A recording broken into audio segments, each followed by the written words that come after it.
ময়দানে ভোটের হাওয়া নিয়ে আজ আমরা রয়েছি চণ্ডীতলা বিধানসভা এলাকায় এবং একদিকে যেমন মধ্যপ্রাচ্যের যে যুদ্ধ, সেই যুদ্ধে যেমন উত্তাপ প্রতিনিয়ত বাড়ছে, অন্যদিকে দাঁড়িয়ে বঙ্গের ভোটের হাওয়াও কিন্তু উত্তাপ বাড়তে শুরু করেছে। সেই উত্তাপ মাপতেই আমরা চলে এসেছি আজ চণ্ডীতলায়। আমাদের সঙ্গে রয়েছেন একদিকে তৃণমূল কংগ্রেসের বেশ কিছু নেতাকর্মী, আমাদের সাথে রয়েছেন তৃণমূল কংগ্রেসের রঘুনাথপুর পঞ্চায়েতের প্রধান, আমাদের সাথে রয়েছেন রঘুনাথপুর পঞ্চায়েতের সদস্য পার্থ দাস, কেষ্ট মণ্ডল, রয়েছেন এসটি এসসি সেলের নেতা খোকন মণ্ডল, আরো বহু সমর্থক রয়েছেন। উল্টো দিকে দাঁড়িয়ে কিন্তু আজ পাল্টা বিতর্কে অংশগ্রহণ করতে চলে এসেছেন চণ্ডীতলা বিধানসভা এলাকায়। আপনার নামটা? ভবদেব চক্রবর্তী এবং বিজেপি রাজ্য নেতা ইন্দ্রনীল দত্ত ছাড়াও আরো বিজেপির বেশ কয়েকজন সমর্থক। এবং আমরা কিন্তু আজ আলোচনা করছি এই যে সামগ্রিক যে ভোট পরিস্থিতি, যা কিন্তু গোটা বাংলার উত্তাপ ইতিমধ্যেই উত্তপ্ত করতে শুরু করেছে।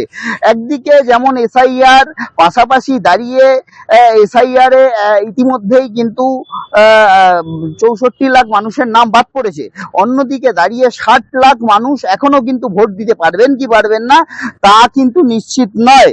অন্যদিকে দাঁড়িয়ে নতুন করে কিন্তু গোটা দেশে এসমা জারি হয়েছে। সেই সামগ্রিক পরিস্থিতিতে কিন্তু আবারও মানুষকে সেই লাইনে দাঁড়াতে হচ্ছে নিত্য প্রয়োজনীয় জিনিস গ্যাসের জন্য। আমরা প্রথমেই চলে যাব তৃণমূল কংগ্রেসের কাছে। কি বলবেন, একেবারেই একটা ভিন্ন পরিস্থিতির মধ্যে দিয়ে বর্তমানে যেতে হচ্ছে ভারতবাসীদের এবং গোটা দেশে এসমা জারি হয়েছে, কেন্দ্রীয় সরকার এসমা জারি করেছে একদিকে, অন্যদিকে এসআইআর এ এখনো 60 লাখ মানুষের ভবিষ্যৎ অনিশ্চিত। কি বলবেন? যেদিন থেকে আমাদের ভারতবর্ষে, আমি কিন্তু পার্টিকুলার কোনো দলকে খারাপ বলবো না, দল আমরা সবাই মিলে সম্মিলিতভাবে একটা দল তৈরি করি, দল কখনোই খারাপ হয় না। আমরা যারা দলে থাকি তাদের মধ্যে কেউ কেউ মানুষের ভুল সিদ্ধান্তের জন্য কিন্তু আমাদের সাধারণ মানুষের ভোগান্তি হয়। বিজেপি আজকে নতুন কোনো দল নয়, সেন্ট্রালে তারা বহুত দিন থেকে আছে। এর আগে আমি কারণ নাম করে বলছি না, এর আগে বহু বিজেপির নেতারা ছিল যারা মন্ত্রিত্ব পেয়েছে এবং দেশ খুব ভালো চালিয়েছে। আমার দেখায় এবারে আমাদের যে প্রধানমন্ত্রী আছেন, তিনি জবে থেকে দেশের প্রধানমন্ত্রী হয়েছে, লোককে শুধু লাইনে দাঁড়াতে হচ্ছে। একেবারেই লোককে শুধু লাইনে দাঁড়াতে হচ্ছে, এমনই বক্তব্য কিন্তু তৃণমূল কংগ্রেসের রঘুনাথপুর পঞ্চায়েতের প্রধান কেষ্ট মণ্ডল। তিনি কিন্তু অভিযোগ তুললেন, নরেন্দ্র মোদী জবে থেকে প্রধানমন্ত্রী হয়েছেন তবে থেকে কিন্তু মানুষকে শুধু লাইনেই দাঁড় করিয়েছেন, আর কিছু দেননি। কি বলবেন? আমি প্রথমেই চলে যাবো বিজেপির রাজ্য নেতার কাছে। কি বলবেন, নরেন্দ্র মোদী যেদিন থেকে প্রধানমন্ত্রী হলেন সেদিন থেকে কিন্তু মানুষকে লাইনেই দাঁড়াতে হচ্ছে, তারা কিন্তু মানুষকে আপনারা কিছু দিতে পারেননি। দেখুন, 70 বছর কংগ্রেস কেন্দ্রে থাকায় যে ঘুঘুর বাসা তৈরি হয়েছিল, সেটা যদি না ভাঙে তাহলে দেশের উন্নয়ন হবে না। অতএব ঘুঘুর ভাষা ভাঙতেই এই যে একটা পরিক্রমা চলছে, তাতে সবকিছু তো রিসেবল করতে হবে। সেই জন্যই আজকে মানুষকে লাইনে দাঁড় করাতে হচ্ছে। সেটা সাধারণ মানুষের সাময়িক হতে পারে, কিন্তু আগামী ভবিষ্যতের জন্য ভারতকে আগামী 2047 সালে বিকশিত ভারত তৈরি করার লক্ষ্যে আজকে নরেন্দ্র মোদী এগোচ্ছে। এবং আপনার বাড়ির সামনে যদি রাস্তা তৈরি হয়, সেটা হতে মানে বাড়ির লোকে যেমন দুদিন যেতে আসতে সমস্যা হতে পারে, সেরকম আগামী দিনে ভালো রাস্তা দিয়ে যাবে, সেটাই স্বাভাবিক বিষয়। অতএব এইগুলো যে কথাগুলো বলছে, লাইনে দাঁড়াচ্ছে, সেটা বিরোধীদের কথা। এটা সাধারণ মানুষ, দেশের মানুষ জানে যে তারা আগামী ভবিষ্যতের জন্য ভারতবর্ষ এগোচ্ছে। একেবারেই নরেন্দ্র মোদী বিগত যে সরকারগুলো ছিল কেন্দ্রীয় সরকারের, সেই কেন্দ্রীয় সরকারগুলো ঘুঘুর বাসা তৈরি করেছিল, নরেন্দ্র মোদী তা ভাঙার চেষ্টা করছেন। আমি কথা বলবো তৃণমূলের এসটি এসসি সেলের নেতা আছেন আমাদের সাথে। কি বলবেন, নরেন্দ্র মোদী ঘুঘুর বাসা ভাঙার চেষ্টা করছেন, সেই কারণে মানুষকে একটু কষ্ট সহ্য করতে হচ্ছে বলছে, এমনটাই বলছেন মানুষ। আমরা দেখেছি দীর্ঘদিন যাবৎ মানুষকে লাইনে দাঁড়াতে হয় বিভিন্ন ইস্যুতে। কি বলবেন? হ্যাঁ, এটা তো যন্ত্রণা একটা চলছে, দীর্ঘ বছর ধরেই চলছে। ঠিক আছে, প্রত্যেকটা ঘটনায় মানুষকে আজকে লাইনে দাঁড়াচ্ছে এবং মানুষের মৃত্যুও হচ্ছে অনেক সংখ্যা। এই তো এসআইআর এ তো 150-র উপরে মারা গেছিল। ঠিক আছে, নোটবন্দিতে মারা গেছে, তো এই মৃত্যুর দায় কে নেবে? একেবারে এই মৃত্যুর দায় কে নেবে? এই যে মানুষ লাইনে দাঁড়িয়ে হেনস্থা হচ্ছেন, মানুষ যে অসুস্থ হয়ে পড়ছেন, আমরা দেখেছি নোটবন্দির সময়ও দেখেছিলাম, আবার এসআইআর প্রসেসেও দেখেছি আমরা বহু মানুষ আতঙ্কিত হয়ে আত্মহত্যার পথ বেছে নিতে বাধ্য হয়েছেন। এই মৃত্যুর দায় কে নেবে? আমি সরাসরি চলে যাব, কি বলবেন? এই মৃত্যুর দায় সম্পূর্ণভাবে রাজ্য সরকারের। এমন একটা রাজ্য সরকার এটা, যার মুখ্যমন্ত্রীকে প্রথম থেকে এসআইআর এর বিরোধিতা করতে হয়।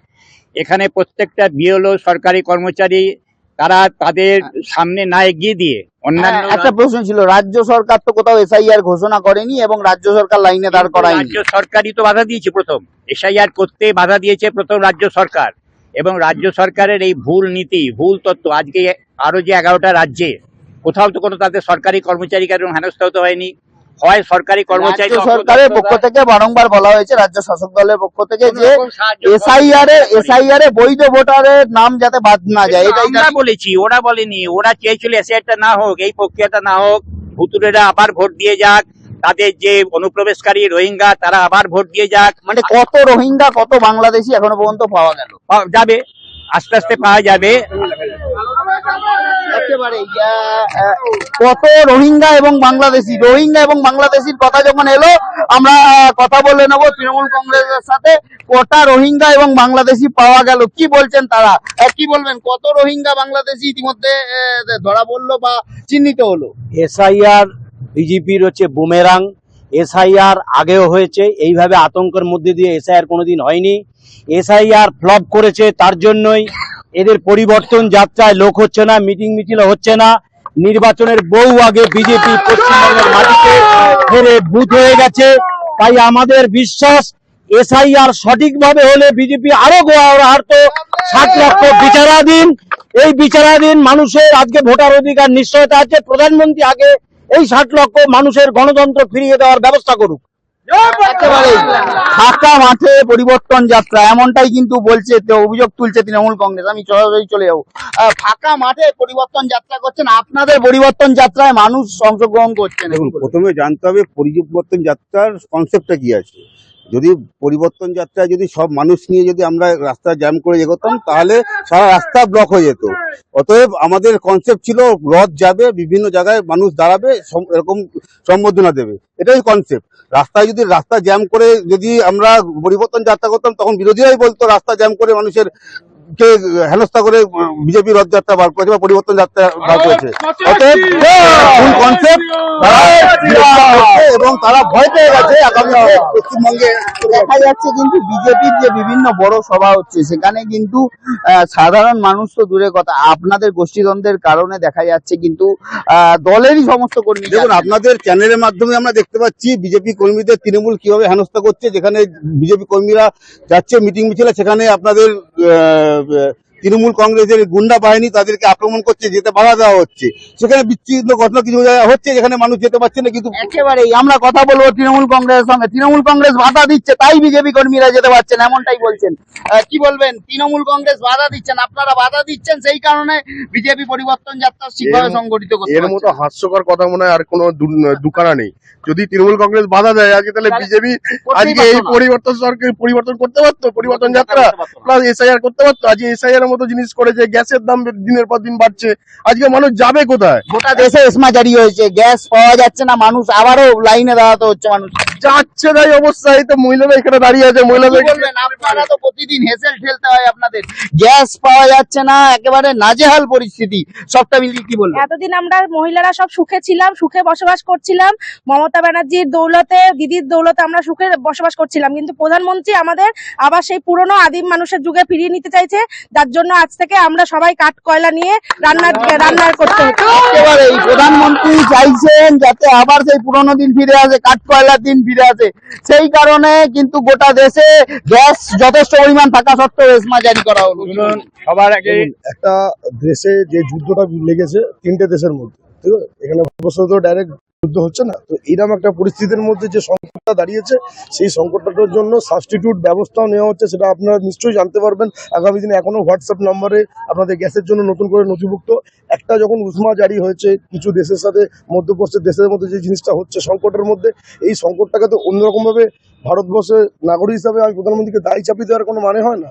আমরা একটা ক্রাইসিসের মধ্যে দিয়ে যাচ্ছি, এর আগেও অনেক ক্রাইসিসের মধ্যে দিয়ে রাজ্যের মুখ্যমন্ত্রী কিন্তু একটা অভিযোগ তুলেছে যে আপনারা যথেষ্ট পরিমাণ ব্যবস্থা গ্রহণ না করেই এসমা জারি করলেন, যার ফলে কিন্তু হেনস্থা হতে হচ্ছে সাধারণ মানুষ।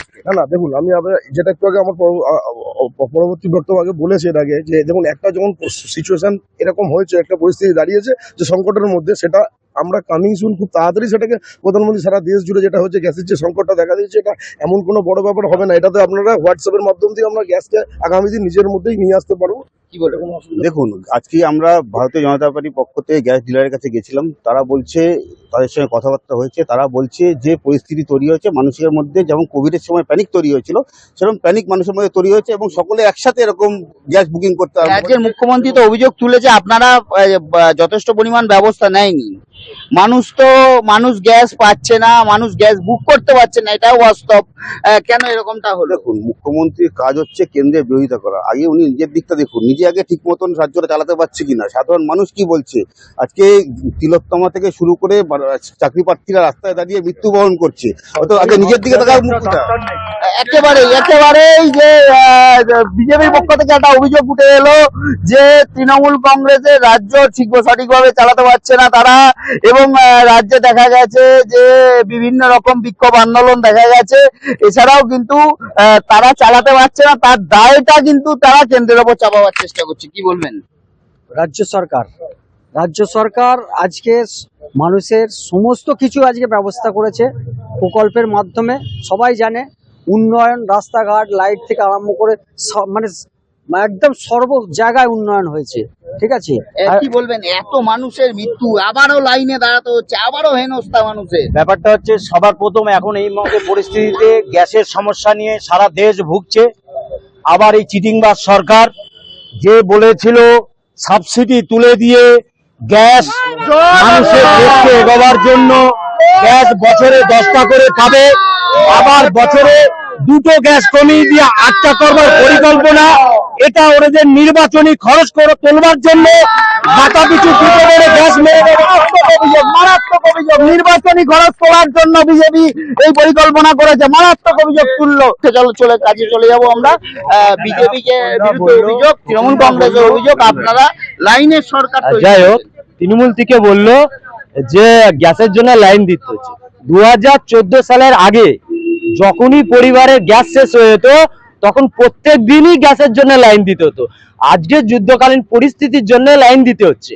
আর দ্বিতীয় কথা, কেন্দ্র সরকার, 1 মিনিট, কেন্দ্র সরকার বলছে যে মানে তৃণমূল বলছে কেন্দ্র সরকার গ্যাস বাড়াচ্ছে। এখানে দেখা যাচ্ছে রাজ্য সরকার কর নিচ্ছে কত, 291 টাকা 36 পয়সা। আর এখানে কেন্দ্র সরকার একটা কথা বলি, গ্যাসের লাইনে দাঁড়ালে মানুষের সাময়িক কষ্ট হবে, কিন্তু চাকরির জন্য যখন লাইনে দাঁড়াচ্ছে মানুষের ভবিষ্যৎ নষ্ট করছে এই সরকার। গ্যাসের লাইনে দাঁড়ালে মানুষের কোথাও গিয়ে সমস্যা হচ্ছে, এটা ঠিক, কিন্তু চাকরির যে তো ভবিষ্যৎ নষ্ট হচ্ছে রাজ্যের বিরুদ্ধে, এটা অভিযোগ। চাকরি চাইলে কি চাকরি পাওয়া যায়? আমাকে তো সেই জায়গায় পৌঁছাতে হবে। আমি আজকে যে মাধ্যমিক পাস যারা করেছে তাদেরকে যখন ধরছে, তারা বলছে মাধ্যমিক বাড়ান। 2 কোটি চাকরি একে বিজেপির কাছে, আমার একটাই প্রশ্ন, 2 কোটি চাকরিটা কোথায় গেল? 15 লাখ টাকা যে প্রত্যেকটা অ্যাকাউন্টে ঢুকেছে, আমার অ্যাকাউন্টে ঢুকেনি, আর বাকি সবাইকে ঢুকেছে কি 15 লাখ টাকা? একেবারে 15 লাখ টাকা, এবং 15 লাখ টাকা, অন্যদিকে 2 কোটি মানুষের লাইনের কথা যেটা বললেন না, আমি লাইনের কথা নিয়ে 2টো কথা বলছি। 2টো লাইন করছে, এক হচ্ছে দেশ বিরোধীদের লাইন, এক হচ্ছে দেশপ্রেমিকদের লাইন। এই দেশপ্রেমিকদের লাইন ভারতবর্ষকে এমন একটা জায়গায় নিয়ে যাচ্ছে যা আজ বিশ্বের মানচিত্রে ভারত সবার উপরে। মারাত্মক অভিযোগ, দেশ বিরোধীদের লাইন, অর্থাৎ দেশদ্রোহী। আপনাদের বিরুদ্ধে অভিযোগ, আপনারা দেশদ্রোহী। কি বলবেন? দেশদ্রোহী আজকে অভিযোগ, দেশদ্রোহী আপনারা। তৃণমূল হচ্ছে মা মাটি মানুষের সরকার।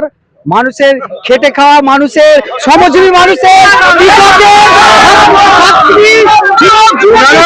ওনারা যখন দেয়াল লিখছে না ভোটের আগে, এখনো ইলেকশন ডিক্লেয়ার হয়নি, সেখানে লেখা আছে পরিবর্তন চাই, তাই বিজেপি সরকার, ওরাই চাই যে পরিবর্তনটা হোক। মানে তৃণমূলই থাকবে ক্ষমতা এবং তৃণমূলই কিন্তু এখানে রাজ করবে, এমনটি কিন্তু দাবিতে তৃণমূল কংগ্রেসের। রাজ্য সরকার যে আর কি কাজ করছে, আপনি একবার উত্তরপাড়া রাজবাড়িতে যান, গেলেই দেখতে পাবেন একটা ডাক্তার নেই, একটা নার্স নেই, একটা ওষুধ নেই, আপনি গেলেই দেখতে পাবেন কি উন্নয়ন হচ্ছে। ঠিক আছে, আপনি সরকারি হসপিটালে চলে যান, মেডিকেল কলেজ, এখানে উত্তরপাড়া বিধানসভার পিসি চলে যান, না আছে ডাক্তার, ডাক্তারদের মাইনে নেই, ওই মাইনের পয়সা দিচ্ছে বেকার যুবকদের। উত্তরপাড়া বিধানসভার কিছু মানুষ আছে, উত্তরপাড়া বিধানসভা হতে শুরু করেছে এবং কি বলছেন রান্নার গ্যাস প্রতিদিন যে সরাসরি মণিপুর, বিহার, উত্তরপ্রদেশ সব জায়গায় প্রতিদিন নারীরা ধর্ষিত হচ্ছে। তারা হচ্ছে main দেশদ্রোহী। মাটি মানুষের নেত্রী মমতা বন্দ্যোপাধ্যায় আমাদের পাশে আছে, আমরা সুরক্ষিত। তাই জন্য ঠিক আমি বলছি ওনারা পশ্চিমবঙ্গের বাসিন্দা, কারোর বাড়ি মাগলায়, কারোর বাড়ি রঘুনাথপুরে। আমি অ্যাজ এ তৃণমূলের একজন কর্মী প্লাস রঘুনাথপুর পঞ্চায়েতের প্রধান, আপনাদের কাছে আমার একটাই অনুরোধ, আপনারা রঘুনাথপুরে মাগলায় যারা আছেন তারা কি অসুবিধা আসছেন বলুন? পশ্চিমবঙ্গ সরকারের আন্ডারে আপনারা কোন অসুবিধাটাই আছেন?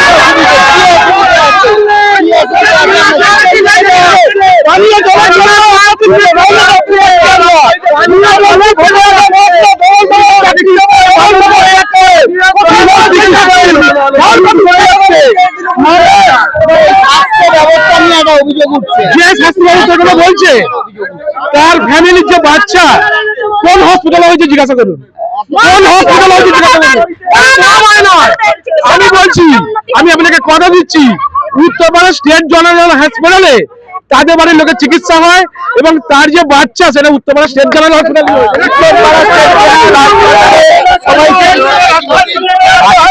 যখন এলো তখন বলি যে শিশু ভূমিষ্ঠ নিল আজ, তার মাথার উপরে 80,000 টাকা দেনা।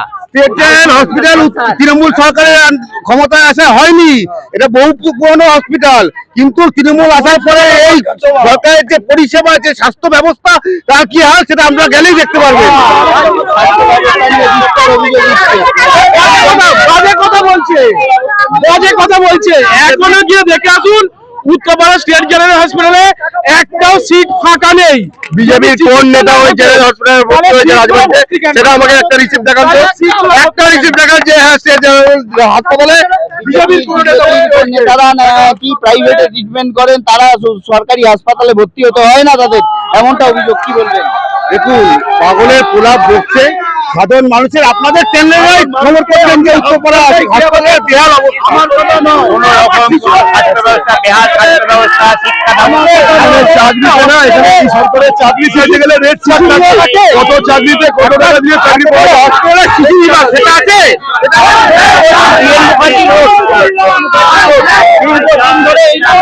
একেবারে দুপক্ষ কিন্তু একেবারে উত্তপ্ত হয়ে উঠেছে। উত্তপ্ত যেমন হচ্ছে বঙ্গের ভোট রাজনীতি পাশাপাশি দাঁড়িয়ে উত্তপ্ত হয়ে উঠেছে কিন্তু আজকে চণ্ডীতলা বিধানসভা এলাকার এই ময়দান। আগামী দিন আবারও অন্য কোনো ময়দানে নিশ্চিতভাবে বিজেপি, তৃণমূল, সিপিআইএম, কংগ্রেস সবাইকে নিয়ে আবারও দেখা হবে। হুগলি থেকে ক্যামেরায় রাহির সঙ্গে রাকেশ চক্রবর্তী, বাংলা জাগো।